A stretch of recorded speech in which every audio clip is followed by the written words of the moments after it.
तालियां। आदित्य प्लीज बैठिए बैठिए प्लीज। मैं तो हमेशा से ही जो लिखते आए हैं गाने उनका हमेशा से मुरीद रहा हूँ और सैयां बिना जग सूना इन पंक्तियों को इन शब्दों को लिखने वाली जो हैं उन्हें अब मैं स्टेज पे बुलाना चाहूँगा। लेडीज एंड जेंटलमैन, इस गाने की लिरिसिस्ट महिमा भारद्वाज जी को स्टेज पे दावत दूंगा। महिमा जी के लिए एक बार जोरदार तालियां हो जाएं। और अब उन्हें स्टेज पे दावत दूंगा जिन्होंने इस धुन को कंपोज किया है, the man himself who is the music composer of Saiyaan Bina, Nitin Shankar ji के लिए एक बार जोरदार तालियां हो जाएं।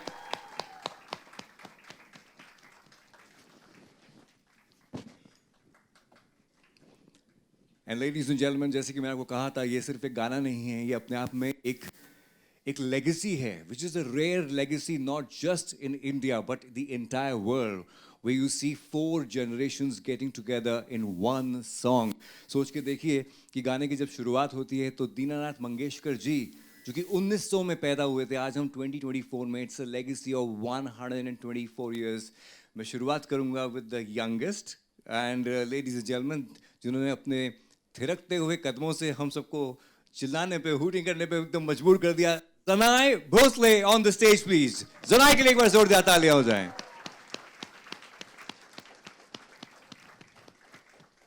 और जिन्होंने इस वीडियो को, इसके म्यूजिक को सुपरवाइज किया है, if here we have generation 4th, then we go to generation 3. We have Anand Bhosle ji joining us on the stage.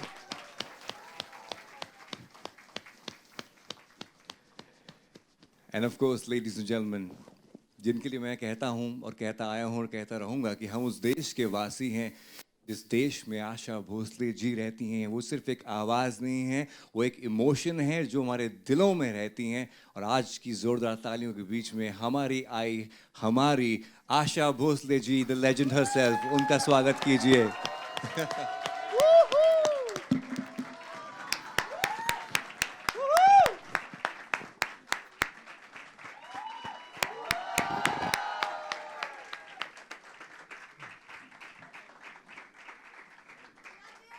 Mic की भी फितरत कुछ ऐसी है कि मैं कहीं पे भी लेके जाना चाहूँ ये, लेकिन आई के पास ही आना चाहता है। तो पहला सवाल मुझे लगता है कि मैं आशा जी आपसे ही पूछना चाहूँगा। सबसे पहले तो आई थिंक हम बहुत ब्लेस्ड हैं कि हम आज आपके साथ इस मंच पे हैं, इकट्ठे हैं और इस लेजेंडरी गाने को हम देख रहे हैं आपके साथ में। आपने गाने में कहा कि सैयां बिना जग सूना, क्या था आपके दिल में और किसके लिए कहा, ये बताइए।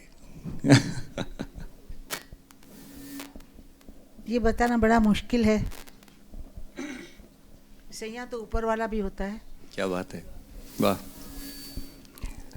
इस गाने में बोल बहुत अच्छे हैं। जिन्होंने लिखा है कि मैं आधी अधूरी रह गई, वाह, बहुत सुंदर लिखा है महिमा जी। और इसका जो म्यूजिक किया है नितिन ने, उसने बहुत कुछ अजब ही मन से, मतलब कुछ करना है ऐसा करके किया है। बहुत अच्छा म्यूजिक दिया है। लेकिन मैंने सुन के बहुत वो हो रही थी, इमोशनल हो रही गाँव के नहीं।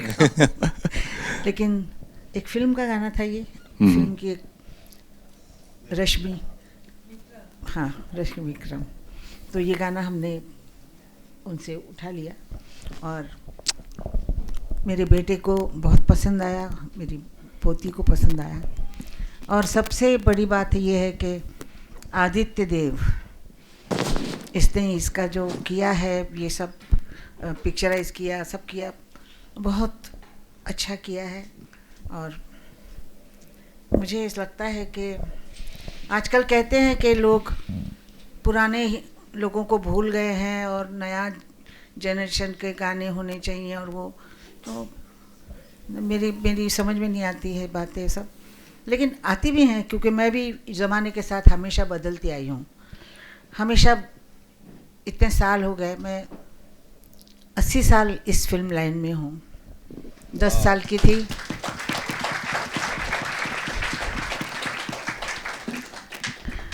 नाइन्टी 91 पूरा होना, इसका मतलब 92 पे चल रही हूँ। मैं प्रेजेंट में जीती हूँ, पास्ट में नहीं और फ्यूचर में भी नहीं।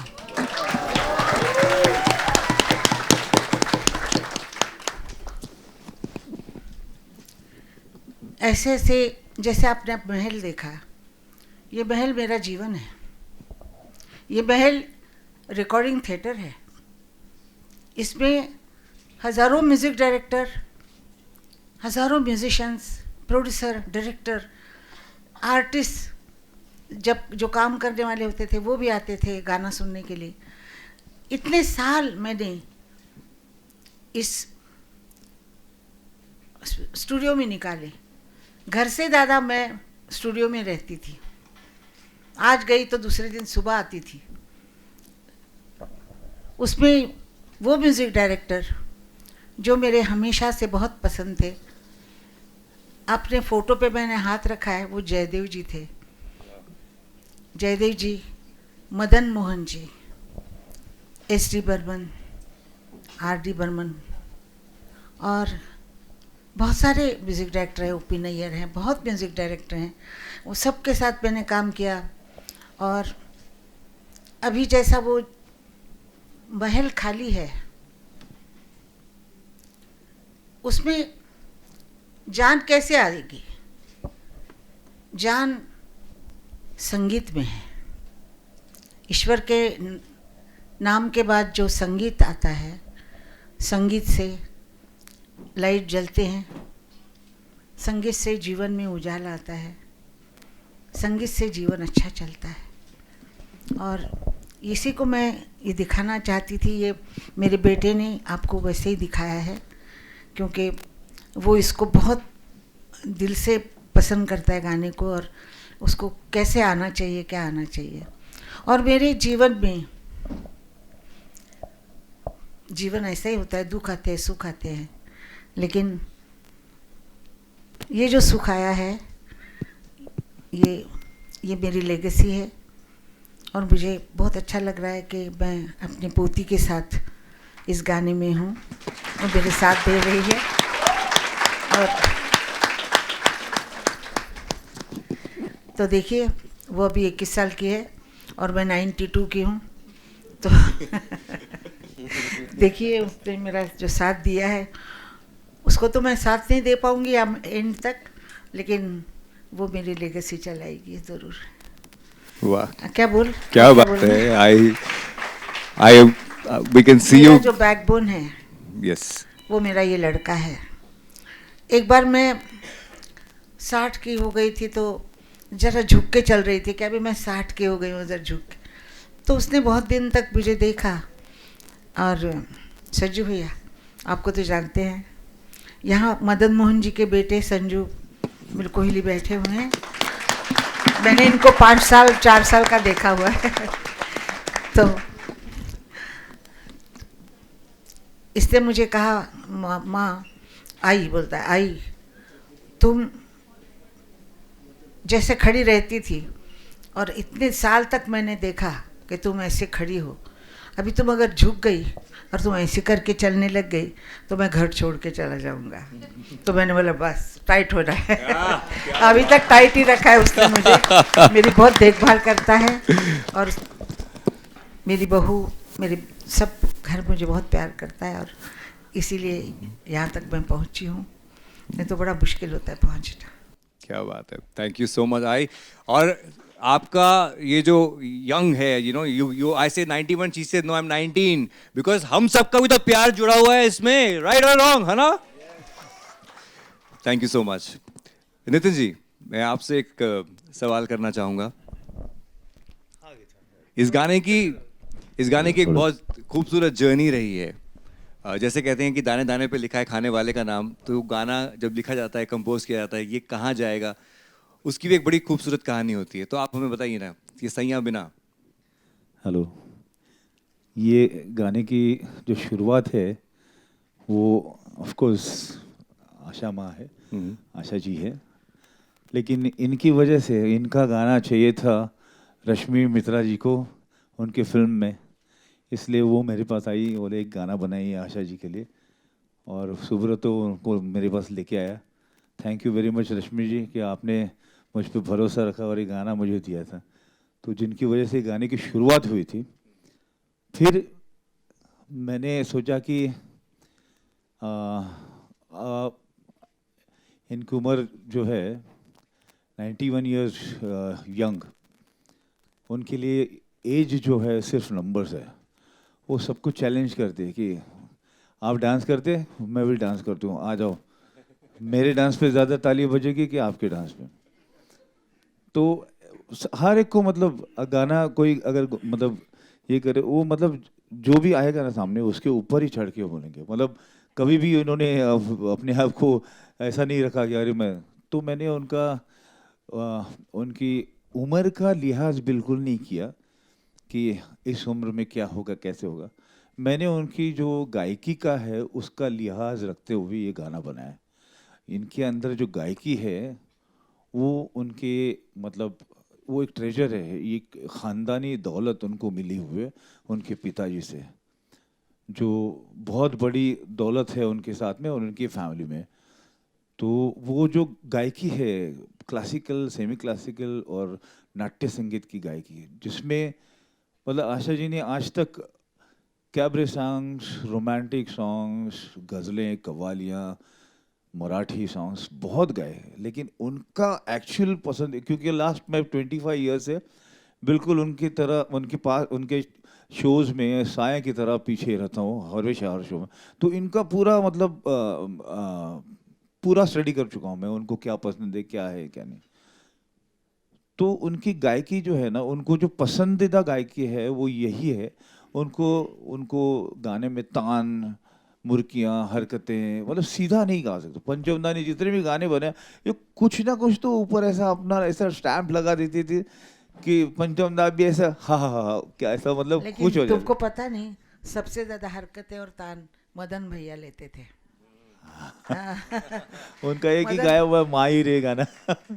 मदन वो भैया ऑफ कोर्स मतलब as a composer R D Burman, Madan Mohan, ये मतलब मेलोडी के लिए मदन मोहन जी, रिदमिक सॉन्ग्स के लिए पंचमदा, ये मेरे हमेशा से इंस्पिरेशन रहे, जिनकी वजह से मतलब इनकी मेलोडी सुन के और इनका रिदम सुन के मैं मतलब बड़ा हुआ हूँ। लेकिन आपकी गायकी का लिहाज रख के ये गाना मैंने एक वर्ड मतलब एक एक वर्ड जो है ना आप ही को सोच के, मतलब एक एक ट्यून जो है, एक धुन, वो आप ही को सोच के बनाई है मैंने। और इसमें मतलब मैंने जितना सोचा था उससे 100 गुना ज़्यादा इन्होंने मतलब 4 नहीं 40 नहीं 400 चांद लगा दिए। मतलब ऐसा गाया दिया कि मुझे खुद को शर्म आ रही है कि अरे मैंने क्या इनको सुनाया था और क्या गाया है इन्होंने। तो ये जो खूबी है उनमें, मतलब इस गाने को यहाँ तक आशा जी ने जो मतलब उनके आने की वजह से ये गाना इतना बड़ा हो गया, इतना बहुत बड़ा हो गया, जिसलिए।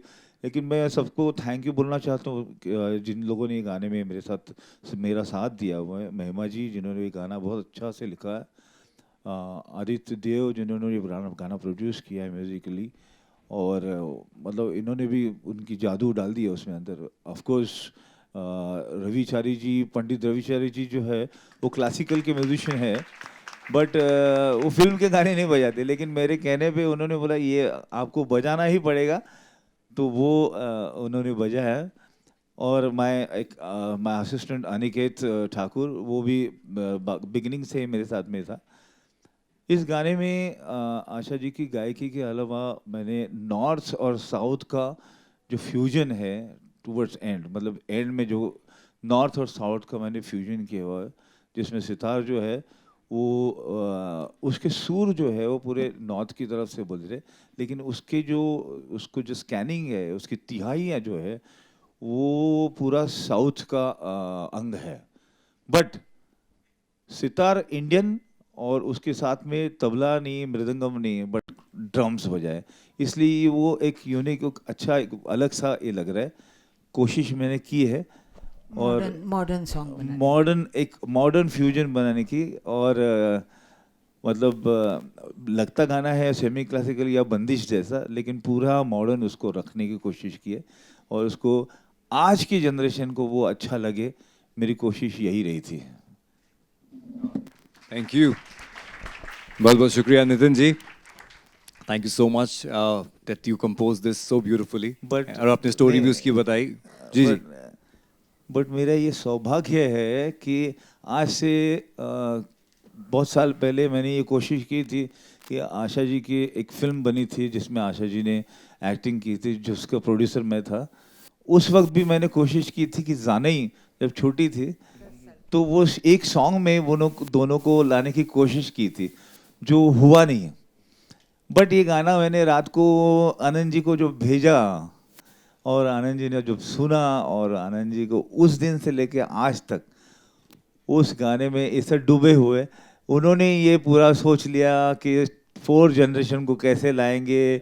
और फिर मेरा मतलब एक मेरी तकदीर है, मेरा नसीब है कि मेरे गाने में 4 जनरेशन एक साथ में आए. इतना बड़ा आशीर्वाद आनंद जी की वजह से मुझे मिल रहा है. Thank you Anand ji, thank you Aditya, Mahima ji, thank you. और ये गाने जो थोड़ा सा क्लासिकल अंग जो करने की जो कोशिश की है, इसका मेन मतलब रीज़न ये है कि मेरी वाइफ जो है वो क्लासिकल सिंगर है. वो घर में रियाज करती रहती है, बंदिशें वगैरह, तो वहाँ से मुझे कुछ इंस्पिरेशन मिलते रहता है. और इसी तरह से मैं सुन सुन के कुछ थोड़ी थोड़ी धुनें बनाते रहता हूँ. Thank you very much. Thank you, बहुत बहुत शुक्रिया. आपने आनंद जी का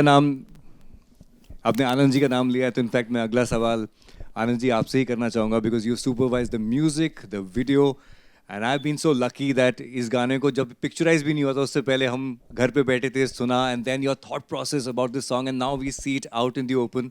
इसकी बहुत खूबसूरत बारीकियाँ हैं इसके वीडियो की. You can just explain your thought process behind this song, तो हमको बहुत अच्छा लगेगा. Thank you.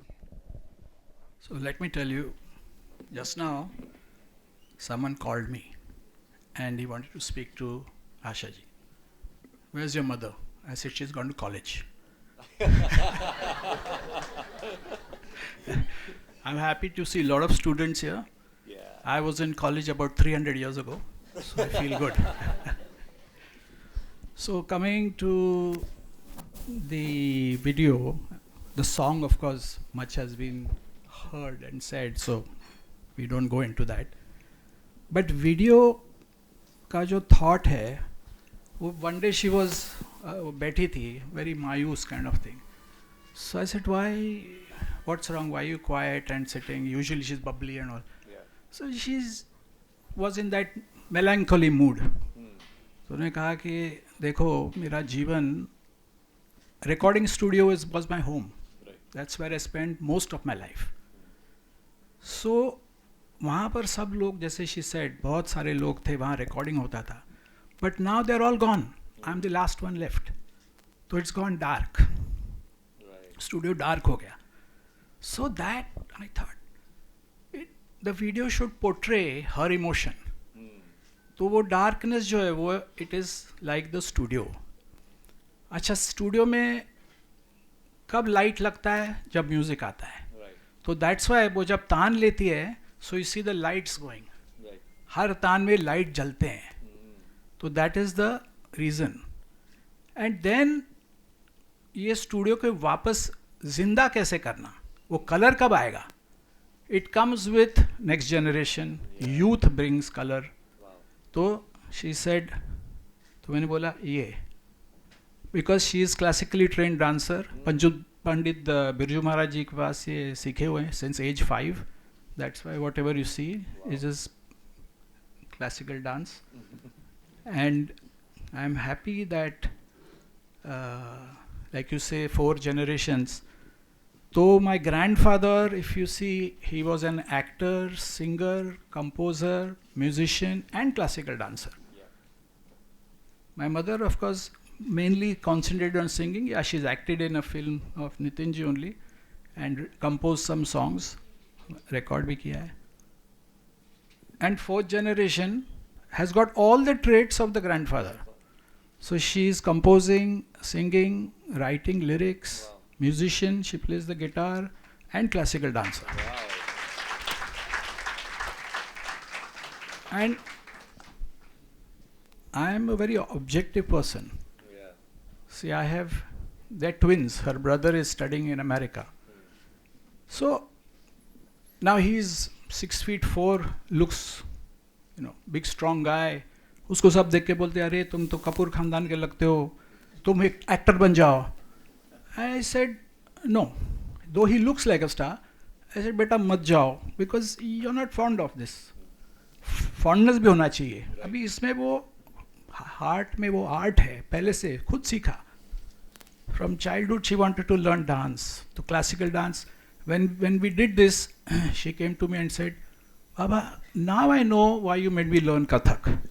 You could have taught me modern dance or whatever. But Kathak क्यों सीखा अभी पता लगता है. So I'm happy that all these traits are in her, and the legacy is going to be taken forward. Soon she is releasing her own songs. जो उसने खुद compose किए लिखे हैं. She is going to be performing them. And of I mean I don't want to go too much into details because अभी है नहीं, but 2-3 बड़ी फिल्में भी उसने साइन की हैं as an actor. And Aditya he has worked with us in our mom's concerts pehle, when he used to, and then suddenly he started this whole company. And so Nitin ji said to me, ye gana Aditya karne wala hai. I said, kaun Aditya? Aditya Chopra? Bole nahi. So when I saw her, I said, him, okay. So Aditya, your journey has been so phenomenal. और इतने सालों से आपका एक साथ रहा है. और आज मैं पीछे भी आपको ये बोल रहा था कि अपनी धुन, आपका ये label releasing this song is nothing but a blessing. बिल्कुल, ये कोई बोलने वाली बात ही नहीं है. इससे बड़ी ब्लेसिंग्स हो नहीं सकती है. और मेरी जर्नी इतनी कमाल रही है नितिन दा, ताई के साथ, सबके साथ. मैं 2006 में बॉम्बे आया था रांची से, एंड 2010 में मैं नितिन दा से मिला और उनका इतना प्यार मिला मुझे. और उन्होंने बोला कि मैं तुमको आशा जी के पास लेके चलता हूँ, उनके शो में तुम प्ले करो. देन फर्स्ट कॉन्सर्ट जो किया था मैंने कोलाबा में किया था. फिर हमने यूएस टूर किया था. फिर काफ़ी सारे शोज़ में मैंने ताई के साथ प्ले किया. सर भी थे शो में. और उसके बाद 2019-20 में कोविड के टाइम पे मैंने और मेरी wife Payal, she is a music composer, singer too, तो हम दोनों ने शुरू किया. क्योंकि कुछ उस टाइम पे ऐसा कुछ था नहीं, सब कुछ बंद पड़ा हुआ था. तो पायल ने बोले इतने सारे गाने बनाए हैं, कंपोज किए हैं, तो अपना एक बना लेते हैं, चैनल रिलीज़ करेंगे. तो फिर अपनी धुन उस टाइम पे बनाया हमने और गाने रिलीज़ करते गए. काफ़ी प्यार मिला. बट वो तो ठीक है, जो मिला वो मिला. बट ये जो आशीर्वाद मिला है ताई का हमें, ये बिल्कुल बहुत ही अनमोल है. ये थैंक यू सो मच ताई. थैंक यू नितिन दा, एंड थैंक यू रेशमी जी. Thanks for plugging my name there. Thank you. And one Anand ji, small thing. Yes. So when we were writing the script, where we said when she recorded this song, she was 91 years old. Yeah. तो इसने आके बोला कि she is 91, तो was क्यों लिख रहे हो? तो मैंने उसको कहा कि was इसलिए है क्योंकि 200 साल बाद जब लोग देखेंगे तो वो कहेंगे she was 91 at this time. Wow, क्या बात है, क्या बात है. मैं आई कुछ बोलना चाहते हैं जी. बहुत अच्छा काम किया. इसकी जो टीम है उसने भी बहुत अच्छा काम किया. डायरेक्टर आनंद ने बहुत अच्छा काम किया. जी आनंद जी आइए ना, आपने डायरेक्शन किया है. आनंद जी, आपके दो आनंद आपके साथ में, क्या बात है. और सब ने बहुत मिलके एक दिन में शूटिंग किया. मेरी ये छोटी ने भी बहुत मतलब फास्ट काम किया. और मुझे एक सवाल पूछना है यंगस्टर से. यंगस्टर यहाँ कितने हैं? सब है, यंगस्टर्स ही है. आजकल मुझसे कहा जाता है कि यंग लोग तुम्हारे गाने नहीं सुनते हैं, इसलिए तुम्हारे शो में नहीं आते हैं. तो मुझे लगता है कि आजकल तो गाने चलते, पुराने ही चलते हैं प्रोग्राम में या टीवी में. वो सब सारे गामा वगैरह में पुराने गाने गाते हैं, लेकिन ऐसा कुछ है कि नए गाने ज़्यादा होते हैं और पुराने गानों में किसी को रस नहीं होता है, बोल अच्छे नहीं लगते हैं, किसी किसी को ट्यून अच्छी नहीं लगती है, रिदम नहीं होता है, ऐसी कोई बात है? आप बताइए ज़रा यंग लोगों। ऐसा नहीं है ना? आप मेरा गाना सुनेंगे ना अब कभी? अभी नहीं पर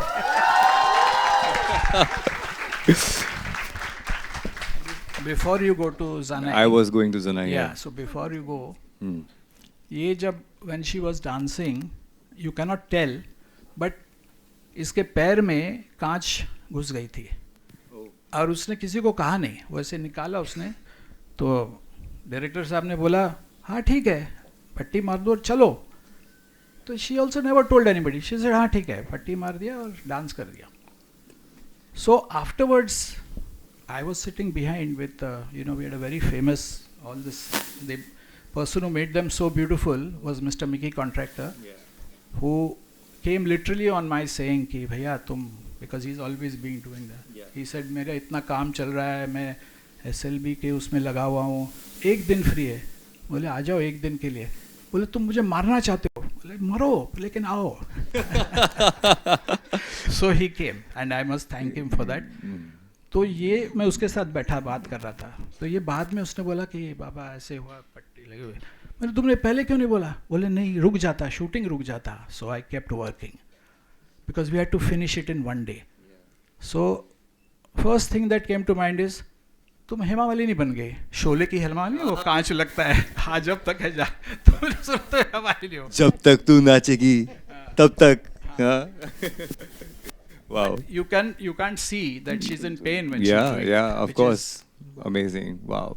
Now, I'm sure Mickey came that day, and I think because जब भी किसी को भी छोटा से छोटा मौका मिलता है आई के साथ जुड़ने का, तो मैं हमेशा कहता हूँ देखो बिना मरे जन्नत जाने का एक ही तरीका है, आई के साथ में बैठ के काम कर लो, जन्नत है और क्या. एंड ऑल्दो मेरे जहन में 2-3 सवाल हैं, महिमा जी आपके लिए भी हैं, लेकिन मैं चाहूँगा मैं प्रेस के लिए I open the questions, but before that एक बार सोच के देखिए, आपकी अपने लिए सोच के देखिए, सब आप अपने लिए सोचिए कि आपकी ग्रैंड मदर आशा भोसले हैं और आपकी ग्रैंड मदर के पिताजी दीनानाथ मंगेशकर हैं और आपकी एक और ग्रैंड मॉम हैं जो लता मंगेशकर हैं. अच्छा, इधर दूसरी तरफ चलें तो आपके ग्रैंडफादर जो हैं वो आर.डी. बर्मन हैं और आर.डी. बर्मन के पिताजी एस.डी. बर्मन हैं. अब जब ये फैमिली की लीनिएज लेकर आप इस दुनिया में आते हैं तो जनाए वो प्रेशर होता है या यू एंजॉय दैट स्पॉट? जनाए. No pressure, obviously, as you said. Clearly, this is not pressure. Honestly, I was just sitting here like 2 years back when I was in college. और 2 साल पहले मतलब लग रहा था कि एजुकेशन ख़त्म करके वापस आ जाऊंगी और आशा के साथ थोड़ा वक्त बिताऊंगी. पर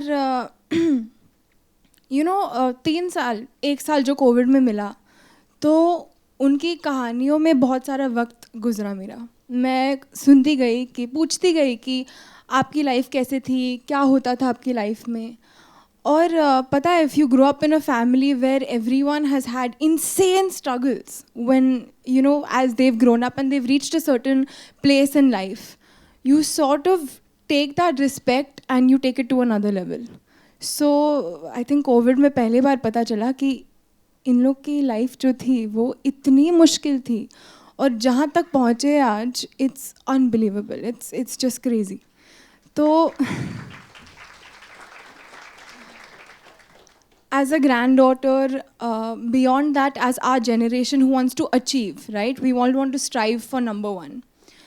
In log ne 1933 mein, being a woman in that era, have made the entire world bow down to them for respect. This is something which never happens. Unki poti hoke. It is such an honor to just, be around her. But maybe more than that, उनकी जो आदतें हैं, habits है ना, वो actually बहुत बचपनापन है उनमें. She talks like a small child, she behaves like a 9-year-old 10-year-old. तो उनसे बातचीत करते समय ऐसे बिल्कुल नहीं लगता कि मैं दादी से बात कर रही हूँ. Like it just feel so normal. और यही वर्किंग हार्ड क्वालिटी जो है, I have adapted in myself. I don't know if you guys believe in the same theory, but I believe that एक destiny लिखी होती है हमारे लिए और हमें उस रास्ते पे चलना है, because honestly कुछ भी हो सकता है, हमें बस चलना है. You don't know what can happen tomorrow. So she taught me कि हमें बस आगे बढ़ते जाना है. तो अगर मैं ले जाऊँ या ना ले जाऊँ वो तकदीर में लिखी है, वो मेरी किस्मत में है. But what I have to do is I have to work hard. I think we all have to work hard. We all want to make our parents proud. I'm just 22 like you guys. There's nothing special about me. बस बहुत काम करना है and I hope one day, I mean, this day comes soon. But I've been working for a long time to make her proud and I hope I can. Wow. You have our best wishes, Danai. You have our best wishes from the heart. It will be very unfair of me if I don't ask Mahima ji a question before the press starts asking questions. आई जब आए तो सबसे पहले उन्होंने जो चीज़ कही, which I think was a blessing, that उन्होंने कहा कि लिखा बहुत अच्छा है. इस गाने की कोई आपकी लाइन जो फेवरेट लाइन हो, कुछ जो आप संक्षेप में हमें बता पाएँ तो प्लीज़. मेरी फेवरेट लाइन तेरे बिन आधी अधूरी रह गई पिया, यही मेरी भी बहुत फेवरेट लाइन है. और आज लोग कहते हैं ना सपने साकार, सिर्फ सपने देखने चाहिए. मैं कहती हूँ सपने देखने चाहिए कि अगर सपने साकार आशा माँ के साथ हो सकता है, ये कभी सोचा नहीं था मैंने. This is the biggest achievement and award for me today. आज उनके मुंह से ये शब्द निकला है, मुझे एक्चुअली बोला भी नहीं जाएगा. और नितिन जी की मैं बहुत शुक्रगुजार हूँ. इतनी खूबसूरत धुन और इतना मैं जो लिख पाई हूँ, मुझे लगता है कि शायद उनका आशीर्वाद डायरेक्टली इनडायरेक्टली मुझे मिल गया. और रेशमी जी आपका भी बहुत बहुत शुक्रिया, शुभ्रतु जी एंड आदित्य, ब्यूटिफुली प्रोग्राम्ड. और बाकी अब मुझे कुछ सूझ नहीं रहा है, बस मैं यही कह सकती हूँ कि ये आशीर्वाद जो मिला है कि शायद मैंने पिछले जन्म में कुछ तो कर्म किया होगा जो ऐसी स्टार्टिंग हुई. Thank you so much. आपका जो दूसरा अंतरा आया, कैसे जीऊँ मैं सजन तेरे बिन मैं आधी अधूरी रह गई, वो ये सुन के मेरी आँख में एक आंसू आए थे. और मुझे ऐसा लगा कि मेरा जीवन, जैसा आपको पता है, और मेरे जीवन से आप जुड़ी हुई हैं, तो ऐसा मुझे लगा इस गाने से. और जैसे लाइफ में बहुत उतार चढ़ाव आते हैं और हमको उसमें चलना पड़ता है और चलते जाना है. पॉजिटिव सोचना चाहिए, नेगेटिव कभी सोचना नहीं चाहिए.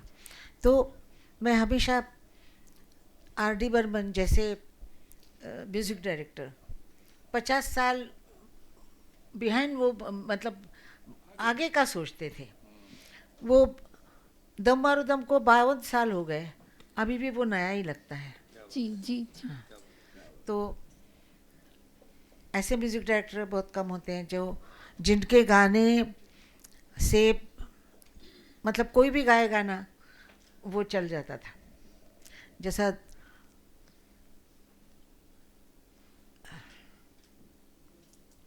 गाणं काय बदत भैयांचं गाणं ते आपण गात होते, लग जा गले अगर कोई भी गाता.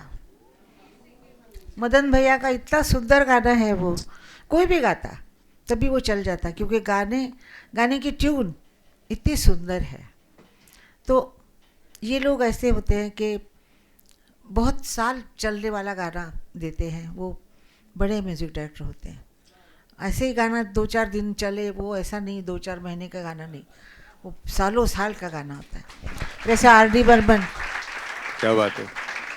R.D. बर्मन ने मेरा स्टाइल लेके अलग अलग स्टाइल से मुझे गवाया, और अलग अलग स्टाइल से गवाते हुए उन्होंने बहुत ऊंची चीज़ मतलब जगह पे ले गए.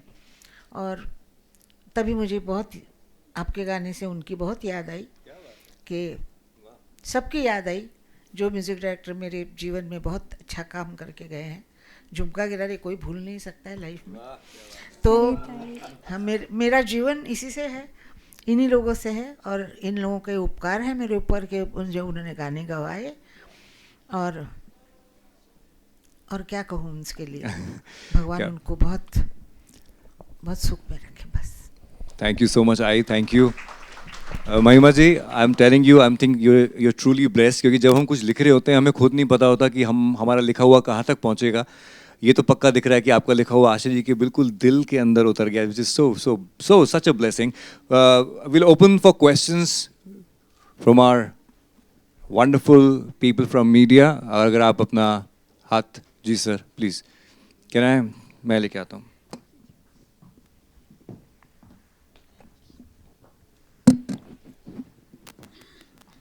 आशा जी नमस्कार। अभी जो आप कह रहे थे कि आपने खास उल्लेख किया जयदेव जी का, कुछ वजह है, खास वजह है कि आपने उसको अलग से आपने मेंशन किया? जयदेव जी असिस्टेंट थे बर्मन, SD बर्मन साहब के, और मदद भैया के बड़े बहुत दोस्त थे। वो लोग ऐसे गाने गाते थे जो गज़ल, जो बहुत हिंदी का जो खास होता था, तुमुल को लाहा कलब में मैं हृदय की बात रे मन, ऐसे गाने लाते थे। तो जयदेव जी का जो म्यूज़िक था वो बहुत सुलझा हुआ था, बहुत बॉर्डर नहीं था, लेकिन सेमी क्लासिकल पे गाने बनाते थे। और मुझे बहुत, आप में देखिए वो फोटो पे हाथ पे ने फेरा है, वो जयदेव जी का ही फोटो था। सर आपका नाम क्या है सर? मेरा नाम बालकृष्णन है। बालकृष्ण जी, आपने जयदेव जी का नाम लिया जी, तो उन्हीं का कंपोज किया हुआ शायर का लिखा हुआ आज भी कितना सही बैठता है आशा जी पे कि अभी अभी तो आई हो, बाहर बन के छाई हो, हवा ज़रा महक तो ले, नज़र ज़रा बहक तो ले, ये शाम ढल तो ले ज़रा, ये दिल संभल तो ले ज़रा, मैं थोड़ी देर जी तो लूँ, नशे के घूंट पी तो लूँ, अभी तो कुछ कहा नहीं, अभी तो कुछ सुना नहीं, अभी ना जाओ छोड़ के कि दिल अभी भरा नहीं। बहुत अच्छे, बहुत अच्छे।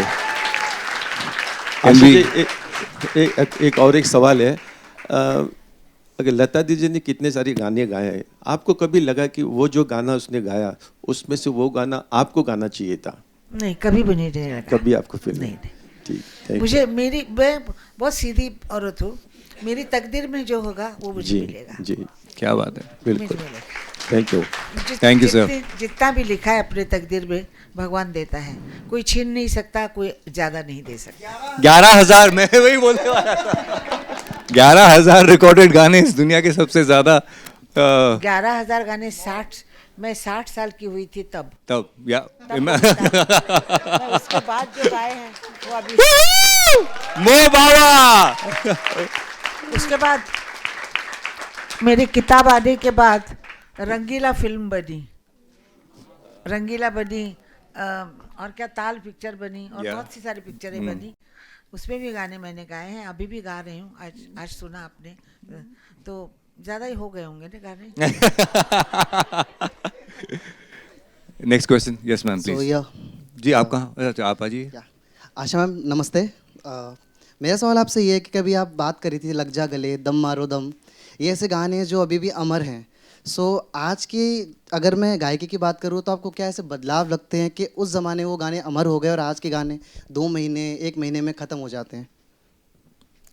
दुनिया फास्ट हो गई है, किसी के पास टाइम नहीं है, 3 मिनट बैठने का टाइम नहीं है, वो 1-1.5 मिनट का ही गाना सुनते हैं, और वो भी सीधा सीधा होना चाहिए, उस पर रिदम होना चाहिए, वो डांस कर सके। तो ये गाने आने से सीधा गाना होता है, ताने नहीं होती, कुछ आलाप नहीं होते, कुछ नहीं होता है, और लय भी कुछ टेढ़ी मेढ़ी नहीं होती है, मतलब 3 ताल 4 ऐसा कुछ नहीं होता है। तो धाक धाक धाक करके डांस करते हैं और बस 1.5 मिनट तक। मेरा एक और सवाल है कि लता जी ने एक बात कही थी कि कभी किसी गाने में सुर ना हो तो मुझे तकलीफ़ होती है, उसमें सुर ना हो तो कहीं ना कहीं अभी जो ऐसा ज़माना आ गया जहाँ पे ऑटो ट्यून्स का टेक्नोलॉजी आ गई, ऑटो ट्यून्स होते हैं, लोग बिना सुर के बिना गायकी सीखे भी उससे अपने आवाज़ को तराश लेते हैं। तो क्या आपको लगता है ये सिंगिंग वर्ल्ड के लिए एक हानिकारक चीज़ है, या फिर क्या टेक है आपका इस पर? हानिकारक चीज़ है, जो सुर लगा देते हैं मशीन में, ये बहुत हानिकारक है, क्योंकि जिसका सुर नहीं भी हो वो सुर में लगा देगा तो उसको आदत हो जाएगी बेसुरा गाने की। तो हम लोग सुर में, आज भी आप आएंगे मेरे घर पे कभी दे रहा हूँ तो देखेंगे कि मैं दे रहा हूँ यस मैम कंटिन्यू मैम क्या तकलीफ है। मैम आप बोलिए। हाँ, रियाज़ करना, तानपुरे के साथ रियाज़ करना, ये सब लोगों को, गाने वालों को चाहिए, करना चाहिए सुर में। और सुर नहीं लगे तो वो जगह छोड़ देनी चाहिए, लेकिन बेसुरा नहीं होना चाहिए। तो ये सब देखना पड़ता है। और हम लोगों ने इतना अच्छे अच्छे म्यूज़िक डायरेक्टर के पास काम किया है, तो हमारी वो चीज़ बहुत पक्की है। Thank you ma'am. क्या बात है जी। नमस्कार आशा जी, मैं आपकी बहुत बड़ी फ़ैन हूँ और खुद भी गाती हूँ और आपसे इंस्पायर हुई हूँ हमेशा। मैं पूछना चाहती हूँ मैम कि इस एज में भी आपकी किस तरह की, आप रियाज़ की बात कर रही थी, तो किस तरह का रियाज़ अभी भी करना चाहिए, आप यंगस्टर्स को थोड़ा गाइड करेंगी?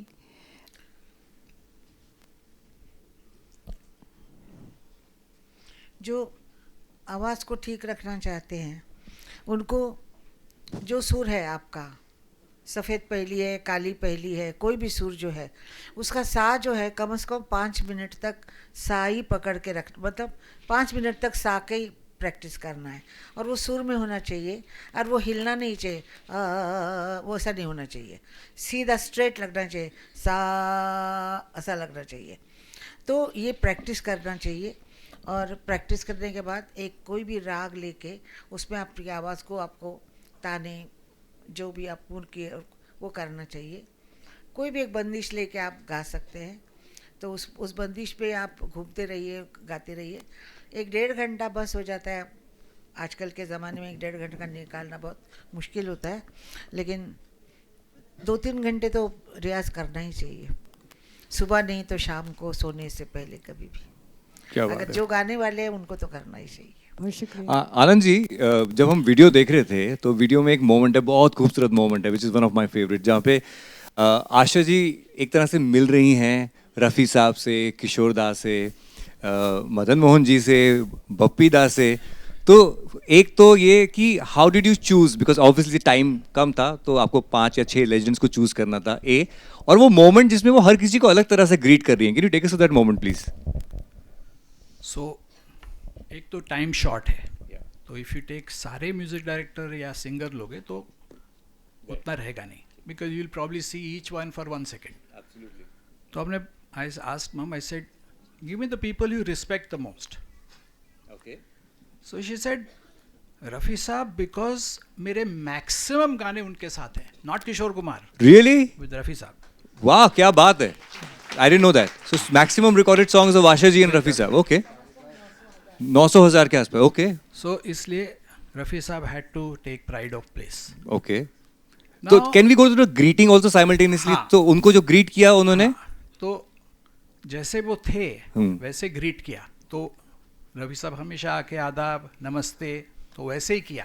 ओके, ठीक उसके है। बाद में किशोर दा है, ठीक उनके है। साथ इनकी रिलेशनशिप मोर फ्रेंडली थी, बिकॉज एक ही टाइम काम शुरू किया। राइट, तो किशोर दा भी उनका एक्सपीरियंस ये था कि चलो, and she is wave to him, right, right, like a friend, like a friend. ठीक है।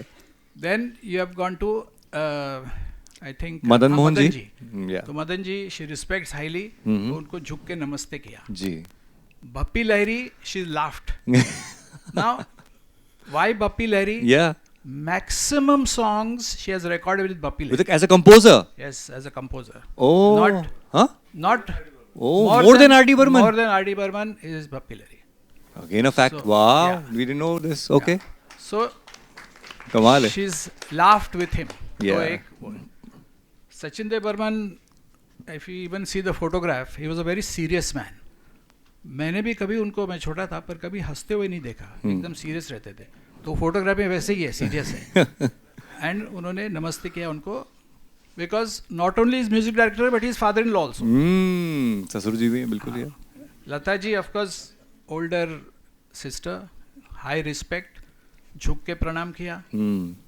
लास्ट राहुल देव बर्मन,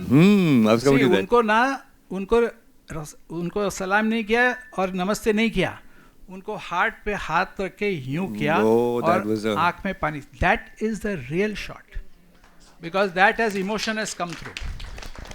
क्या क्या चल रहा है, बाप रे, दिल में आपके क्या क्या चल रहा है इस वक्त? I, you know, we can't even imagine कि इस वक्त आई अपनी जिंदगी के किन किन गलियारों में घूम के आ रही हैं, किन किन से मिलकर आ रही हैं, क्या क्या बातें उनको इस वक्त में याद आ रही होंगी. I can feel it, that's why सैया बिना जग सूना. आई क्या चल रहा है आपके जहन में इस वक्त? या any questions please? Yes, hello, नमस्ते मैम, मैं विनय, आशा जी हियर. काफ़ी अच्छा लगा ये गाना और हमें बहुत बहुत अच्छा लग रहा है आप लोग के सामने बैठ के कि इतने लेजेंड के सामने हम बैठे हैं और आपसे बात कर पा रहे हैं. मेरा सवाल ये है कि आपने एक इस जनरेशन की बात की कि आपका गाना ना सुनना, ये बात ही नहीं उठता क्योंकि हमारे जनरेशन और मुझे पूरी उम्मीद है कि हमारे बाद भी आने वाली जनरेशन आपका गाना ज़रूर सुनेगी और वो हमेशा अमर रहेगा. तो यही जानना चाहूँगा कि इस जनरेशन से आपको कुछ ऐसा कौन सा यूनिक रिस्पांस आपके गाने को लेकर मिला जो आपको काफ़ी अलग लगा?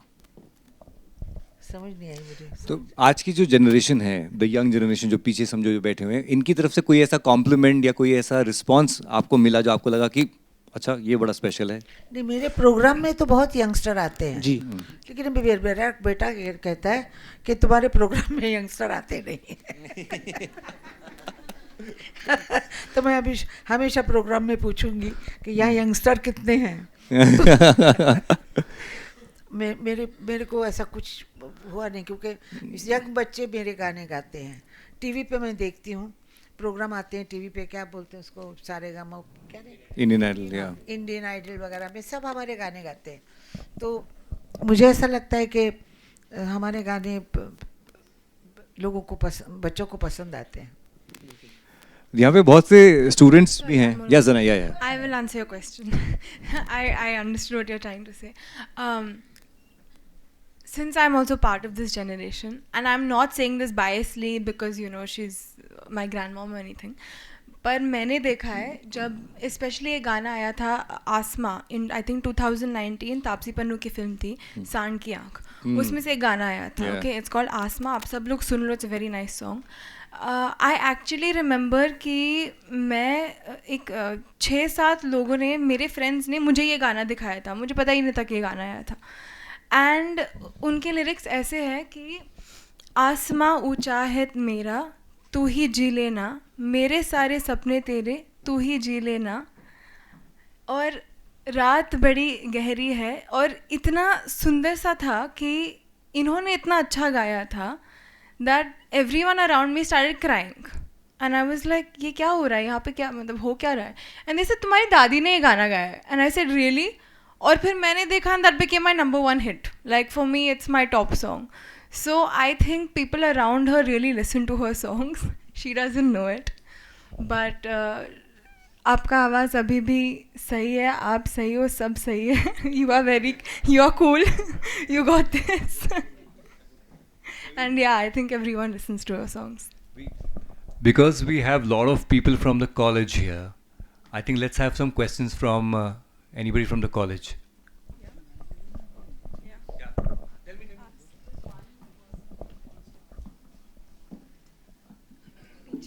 No, I'm from the media. Yeah. But you look like college. Oh, thank you so much for this No, I compliment. think someone at the back wanted to ask. I'll just finish with Sure, one sure. question, go ahead. and then you can move on to the students. Yeah. नमस्ते आशा जी, माझं नाव पूजा नवाते आहे. कुठे आहेत तुम्ही? हां. इथे हिंदीमध्ये विचारणार प्रश्न, कारण का हिंदी चॅनलसाठी काम करते. मैं फिल्मी ज्ञान से हूँ और सबसे पहले तो बहुत बहुत बधाई आपको. इस गाने को सुनकर सच में मैं खो गई थी कहीं पर, और आज के ज़माने में यही कहीं ना कहीं मिसिंग है. जब हम आज के गाने घर पे लगाते हैं तो पिताजी कहते हैं गाने तो हमारे ज़माने में हुआ करते थे, और यही सच्चाई है क्योंकि आजकल के गाने हम 4 दिन में भूल जाते हैं. ये जब गाना बन रहा था, जनाई आपके साथ थी वहाँ पर, आपने लाइफ का क्या ज्ञान उसे दिया? क्योंकि 80 साल से आपने हर तरीके के दौर देखे हैं म्यूज़िक इंडस्ट्री में. आज बहुत बदलाव आए हैं, सक्सेस फेलियर्स, चाहे वो बॉलीवुड मूवीज़ करने जा रही है, बहुत कुछ नए प्रोजेक्ट्स करने जा रही है. What is that one thing that keeps you going even at the age of 91 that you seem to be like 19? मैंने अपने जो अनुभव है ज़िंदगी के, वो उसको सब बताए, क्या करने से बुरा होता है, क्या नहीं करने से अच्छा होता है। लेकिन मैंने उसको एक ही बात ज़्यादा सिखाई है कि पॉजिटिव हर वक्त, कभी होगा कि नहीं होगा तो नहीं होगा, कि आया बीच में कि नहीं होगा, होगा होगा, हुआ, अभी मैं देख रही हूँ हुआ, ये मैंने उसको बताया। और मेरे ये बताने से उसको तकलीफ़ें आती हैं। फिल्म लाइन है, ये सब दुनिया ही ऐसी है, सब जगह तकलीफ़ें हैं, नौकरियों में, स्कूल में जाने के लिए, कॉलेज में जाने के, सबके तकलीफ़ें हैं। लेकिन वो पार करना अपने बस में होता है, क्योंकि थोड़ा अपना बस में होता है, थोड़ा तकदीर पे भी होता है, और मेहनत से चीज़ हम हासिल कर सकते हैं। कम से कम ये तो खुशी होती है कि हमने मेहनत की, हम बैठ ही नहीं रहे, मेहनत की, तो ये खुशी होती है उसकी भी। तो मुझे ऐसा लगता है कि जीवन में इंसान को हमेशा अच्छा ही सोचना चाहिए।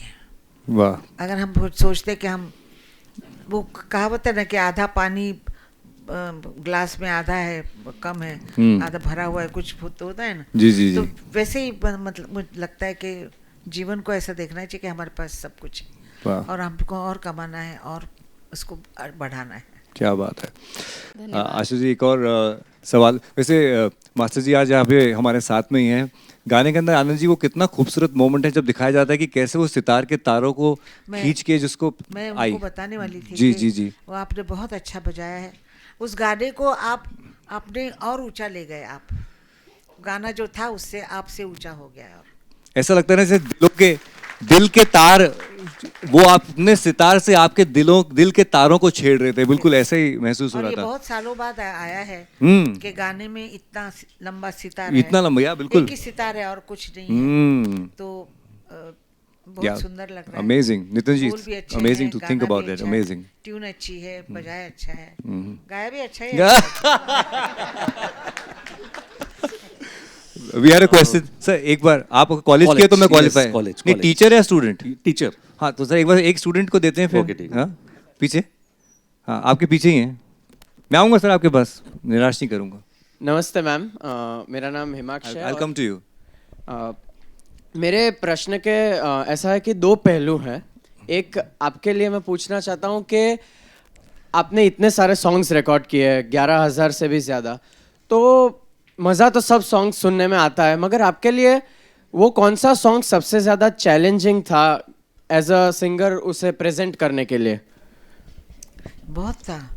क्लासिकल तो हमारा था ही, उसमें भी बड़े बड़े मुश्किल गाने बनाते थे लोग, जैसे जयदेव जी, मदन भैया, बहुत डिफ़िकल्ट सॉन्ग होते थे। और पंचम के सॉन्ग बिल्कुल डिफ़िकल्ट होते थे, ऐसा करना पड़ता था। तो वो बहुत डिफ़िकल्ट था हमारे लिए। तो वैसे ही हमने करते आए हैं। कभी जाओ तो नीरे गा गरे नीरे म गम नीरे गा गरे गरे ऐसा भी गाना पड़ता था। तो हर तरह का गाना मुझे गाना पड़ता था, और मैं हर वक्त गलियों से गुजरती थी, टेढ़ी मेढ़ी गलियों से गुजर जाती थी। और जो दूसरा पहलू था वो हमारे लिए था कि आप हमारी पीढ़ी से, जो नई जनरेशन है, उससे क्या एक्सपेक्ट करती है कि हम कैसे संगीत के इस लेगेसी को या हमारे कल्चर ट्रेडिशन को कैसे पकड़ के रख सके, आगे ले जा सके।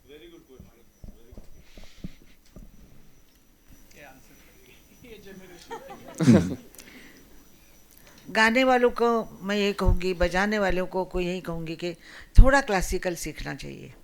थोड़ा क्लासिकल सीख के मेहनत करनी चाहिए, फिर उसमें आप मॉडर्न को जा सकते हैं। मॉडर्न जाएंगे और क्लासिकल को साथ में लेके जाएंगे तो म्यूज़िक बहुत अच्छा होगा, बहुत अच्छा म्यूज़िक होगा।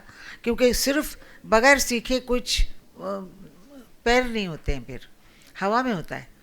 कुछ पैर होना चाहिए, किसी फाउंडेशन होना चाहिए, तो गाना होता है या कोई भी बजाना होता है सब। अब ये देखिए सतार वाली जो बैठे हुए साहब, उन्होंने कितनी साल से तालीम ली है और बजाया है। तो आजकल लोगों को चाहिए कि जल्दी फास्ट हो जाए, फास्ट पॉपुलर होना चाहिए, फास्ट सब मिलना चाहिए। तो वो भी उनका भी ढंग अलग है, हम लोगों का ढंग अलग था। पैसे को हम नहीं देखते थे, हम अच्छे काम को देखते थे, अच्छा काम मिल जाए ये चाहते थे। बहुत बड़ी बात है। और अभी ऐसा है कि दुनिया बदल रही है, फास्ट हो रही है, तो कंप्यूटर से आप कहाँ के कहाँ पहुँच गए हैं, कहाँ से क्या हो रहा है। तो मेरा कहना इसमें बहुत मुश्किल है, आपको मेरी बेटी कहेगी।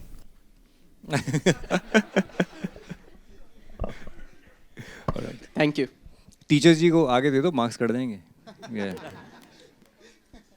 ओके आशा जी, मेरा नाम मंदार ठाकुर है, इसी कॉलेज में टीचर हूँ। मैं पूछना चाहता हूँ, आजकल रिमिक्स गाने बहुत आ रहे हैं और देखा जाए तो मोस्ट ऑफ द रिमिक्स गाने जो रहते हैं वो आपके ही रहते हैं, ओके। लेकिन जो वो वक्त जो गीतकारों ने, संगीतकारों ने जो मेहनत की है वो गाने के लिए, वो मेहनत की वजह से वो गाने इतने पॉपुलर हो गए। लेकिन आजकल रिमिक्स में और वो गानों में जो फ़र्क रहता है, सब दुख होता है कि ये रिमिक्स करके गाने को जो लेवल है वो गिरा रहे। आपको क्या लगता है? नहीं, क्या होता है कि गाने रीमिक्स तो होंगे ही, क्योंकि नया गाना बनाना ज़रा मुश्किल होता है, और रीमिक्स में क्या होता है कि बने बनाए गाने हाथ में आ जाते हैं। तो रीमिक्स करना आसान होता है और वो चलना भी, और हमारे लिए बहुत अच्छा होता है कि कोई गाने में किसी पिक्चर में आ गया झुमका, तो अब फिर से पॉपुलर हो गया झुमका। तो मैं बोलती हूँ कि ये झुमका इसका उसका नहीं है, वो मेरा आशा भोसले का ही झुमका है। ये उनको मालूम नहीं होता है, वो उनको लगता है रिमिक्स गाना है वो नया है, पुराना ऐसा गाना नहीं था कभी, तो उनको बताना पड़ता है कि ऐसा पुराना गाना सुनो, ओरिजिनल सुनो। और वो पॉपुलर भी होते हैं, उसके बाद और रिकॉर्ड चलने लगते हैं। और सब लोग गाते हैं, डिस्को में वगैरह सब ये गाने चलते हैं फिर। क्या बात है। Yeah, I think we'll go to the back. She's been waiting for since a long time. अब ऐसे बिना माइक के बुलंद आवाज में पूछ लो। आपका नाम गौरी है, ठीक है?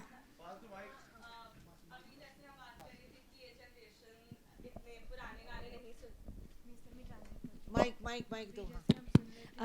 अभी हम जैसे बात कर रहे थे कि ये जनरेशन इतने पुराने गाने नहीं सुनती है, मैं इस बात से एकदम डिसएग्री करूँगी, क्योंकि अभी ना जाओ छोड़कर और लग जा गले, दो ऐसे गाने हैं जो मैं शायद रोज़ सुनती हूँ। और आप यहाँ हो और अगर आप भले ही दो लाइन अगर इन गानों की गा देते हैं। ये क्वेश्चन नहीं हुआ। ये क्वेश्चन ऑर्डर हुआ ये। ना, ये रिक्वेस्ट है।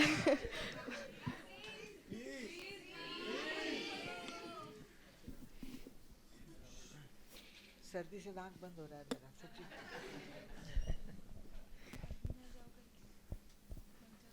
अभी पता नहीं, अभी ना जाओ छोड़कर बोलेंगे भाग जाओ।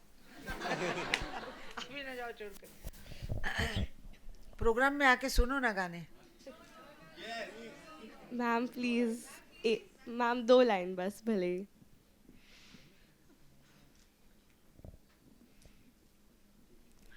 लग जा गले कि फिर ये हंसी रात हो न हो, शायद फिर इस जन्म में आवाज नहीं आ रहा है।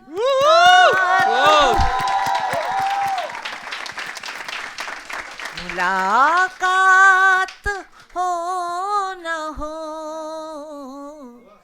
लग जा गले, अभी ना जाओ छोड़ कर, के दिल अभी भरा नहीं।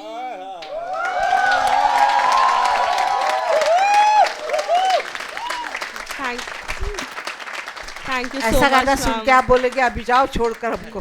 मैम मैं तो यही सुनती रहूंगी, आप बंद मत हो। मैं तो thank you so much ma'am. Thank you so much. या जी, आप। मैं आपसे एक छोटा सा सवाल करना चाहूँगी। वैसे तो आपके सारे ही गाने मुझे बहुत पसंद है, बट मैं आपसे पूछना चाहूँगी कोई एक गाना जो आपके दिल के करीब है और हमेशा आपको लगता है कि ये गाना गाया मैंने और मेरे दिल को सुकून मिलता है, ऐसा कौन सा गाना है जो आपको आपके दिल के सबसे ज़्यादा करीब है? हज़ारों गाने गाए मैंने, इतने अच्छे अच्छे गाने गाए, सब गाने मुझे याद भी नहीं है अभी। कोई सुनाता है तो मुझे कहता है ये मेरा गाना है, कर ऐसा होता है। और इतने साल हो गए, दिल के करीब दूसरों के गाने हैं। कौन से गाने पर? एक आधा गाना बताए जो आपके बहुत दिल के करीब है। ये नयन डरे डरे,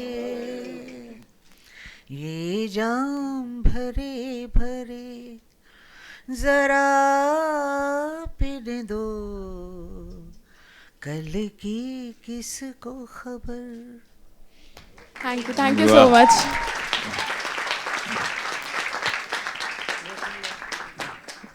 आई थिंक अगर माइक पीछे जाएगा तो जी जी बिल्कुल, मैं कैसे भूल सकता हूँ।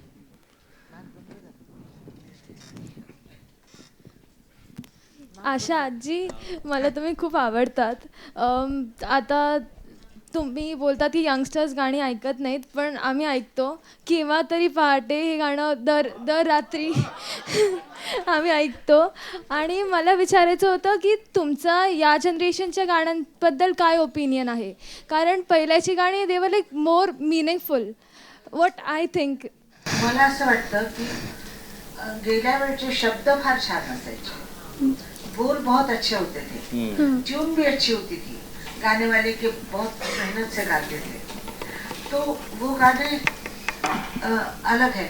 और आजकल के गाने हैं, बोल बहुत सिंपल है, ट्यून भी बहुत सिंपल है, लेकिन रिदम बहुत ज़्यादा है। और उसमें मेरा ख्याल है अच्छा इस जनरेशन के लिए ये ऐसा लेना, ऐसा गाना भी अच्छा है। अगर कोई अच्छा सुनना चाहे तो पुराने सुन भी सकता है ना, तो गाना चाहे तो वो भी सुन सकता है। Thank you, I love you. I love you too. I love you. Thank you. बहुत से लोग बीच बीच में कभी बात कर रहे थे, किसी बारे में बोलते हैं, आप लोग रेफर करते हो इन गानों को पुराने गाने कह के. गाना पुराना कब होता है? अगर कोई गाना आपने अपने जीवन में कभी भी नहीं सुना और आज पहली बार आप उसको आज सुनते हैं, तो वो पुराना कैसे हुआ? वो तो बिल्कुल नया हुआ, राइट? तो जब आप इन गानों को सुनेंगे ना, तो इन गानों के बारे में खासियत ये है कि जब जब आप इनको सुनेंगे, हर बार आपको उसकी एक नया पहलू म्यूजिक में, लिरिक्स में वो सुनेगा और दिल को लगेगा. That's the beauty, that's why they are the golden songs, right? Not पुराने गाने. खैर, तो आई थिंक हमारे और किसी के दिल में कोई तमन्ना, भैया यहाँ से अधूरा नहीं जाना चाहिए कोई, मेरे को किसी का पाप नहीं चाहिए. जी जी, हाँ जी. नमस्ते आशा जी, मैं फरमाना चाहती हूँ कि यहाँ बहुत सारे सवालात आए नए जनरेशन से, जो उन्हें बार बार पूछ रहे कि नए गाने पुराने गाने. मुझे इतना 2 शब्द में मेरी आपसे गुजारिश है, जो मैं दरखास्त करती हूँ यहाँ, कि हम सबका महत भाग्य है जिस युग में हमें आशा जी, लता जी, मदन मोहन जी, जयदेव जी, खयाम जी, आरडी जी, एसडी जी, ऐसे स्वर्ग से आए हुए अप्सरा, गंधर्व और इन जैसे लोग इसमें बिल्कुल क्या बोलते हैं, not flattering, but it's a fact that we are so lucky Indians, Maharashtrians, that we got such lovely music, lovely tunes, lovely lyrics, कि वो कभी भी पुराना नहीं हो सकता. उनका सिर्फ प्रेजेंस, आशा जी यहाँ बैठी है, मुझे ऐसा लगता है कि ये जगह नहीं, पूरा विले पार्ला इरला चार. बिल्कुल झूम रहा है, बिल्कुल बिल्कुल. वी आर ट्रूली, मैं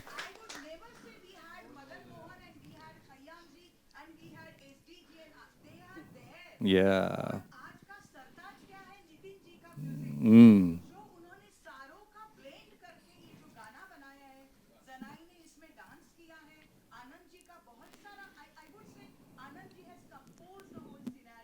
yeah, she's got everything together. Yeah. Yes. Yeah, really, really. Mitiba should be absolutely right.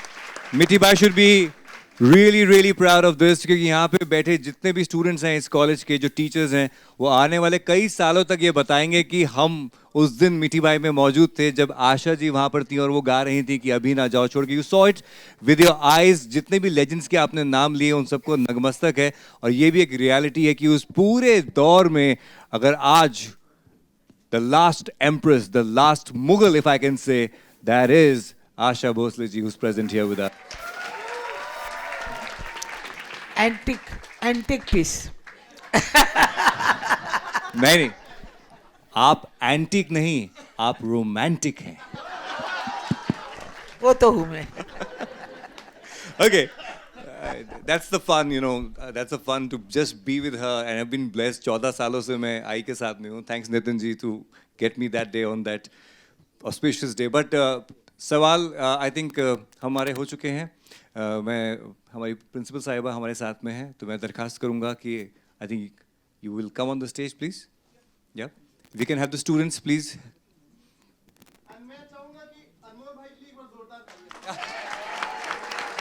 Thank you भाई, thank you so much, that's so kind of you. Anmol नहीं है, अनमोल रतन है ये मेरे लिए. I love you. हमेशा मेरे शो में होते हैं. As always, at your service. So we have our principal, Krutika ma'am.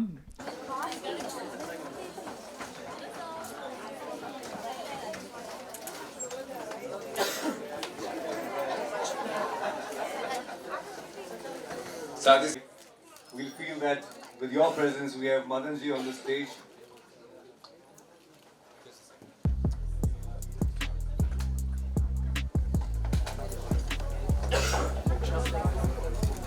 That's a beautiful moment. Wow. Just a second. My mother even told me that the day I was born, Asha ji came to the hospital to bless me. So she's been blessing me ever since. और मेरी ये एक तमन्ना ख्वाहिश थी कि मेरे मरने से पहले, मैं भी बुढ़ा हो गया हूँ बहुत, आप जवाएं, मैं 70 के करीब हो गया हूँ. मेरी ये तमन्ना थी एक बार फिर आपके पाँव छूने का मौका मिले, वो आपने मुझे आज दिया. Thank you. आप मुझे बहुत घबराहट होती है. आपके लिए करेंगे खास. One thing we forgot to say, I know we are in a hurry, but everyone talks, of course, about her singing. बेमिसाल है, she's a marvel, she's a miracle, but she is all heart. As a person, we must understand her personality. ये गाना जो गाती है, दिल चीज क्या है, मेरी जान लीजिए, वो लोगों को सब अपना दिल भी देती हैं, अपनी जान भी देती हैं. मेरी जिंदगी में बहुत किस्से ऐसे हैं, लेकिन आज वक्त नहीं. Thank you.